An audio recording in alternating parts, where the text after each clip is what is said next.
Whistle whistle ஜெயிச்சிச்சு அப்படின்னு சொல்லிட்டு அவன் வந்து என்கிட்ட வந்து என்ன வந்து வெறுப்பு விசில் விசில் விசில் விசில் அப்படின்னா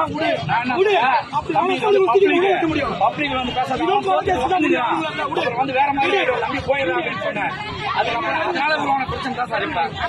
ஆமா விசில் நைட்ல போயிட்டு காலையில போயிட்டு 11 மணிக்கு நான் பேசுறேன் அவங்க அப்பா அம்மா கிட்ட. உங்க புள்ள வந்து இது மாதிரி பேசுறான் அப்படின்னு சொல்லிட்டு அதனால வந்து உருவான பிரச்சனை தான் இது. அவர் வந்து விசில் கட்சியில வந்துக்கிறாரு. அவரு விஜய் கட்சி விஜய் கட்சியில வந்து டிவிகேல அவரு பொறுப்புல அவங்க விஜய் வந்து சரக்கு விற்கிறாங்க, கஞ்சா ஓடுறாங்க. அது வந்து பொறுப்பு என்கிட்ட இருக்கு. இது வந்து நாங்க சொல்லி இருக்கோம். அந்த பையன் வாக்குமூலம் கொடுத்துருக்காங்க. நாங்க கஞ்சா விற்கிறது உண்மைதான், குடிக்கிறது உங்களுக்கு என்ன பிரச்சனை?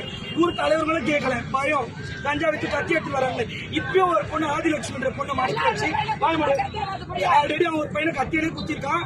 இப்ப ஆதிலட்சுமின்ற பொண்ணு கத்தியை வச்சு 10 பசங்க மறைச்சிருக்காங்க.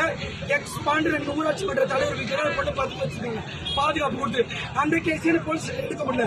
இவங்க கஞ்சா விற்கிறதுக்கு லஞ்சம் வாங்குறாங்க. 100% எனக்கு தெரியும். குடி விற்கிறாங்க, சரக்கு விற்கிறாங்க, அதையும் இவங்க லஞ்சம் வாங்குறாங்க. போலீஸ்காரங்க ஒரு லேடி போலீஸ் உட்காந்துட்டு இருக்காங்க. உள்ள போய் சொல்றோம் போன்றாங்க. பொம்பளைக்கே பாதுகாப்பு கொடுக்கறதுக்கு இந்த ஸ்டேட்ல பொம்பளை போலீஸ் எதுக்கு உட்காராங்க? ஆம்பளை போலீஸ் கேட்டா நாங்க சாரி பதிவு பண்ணும்போது வாங்க கேஸ் எடுத்துறாங்க.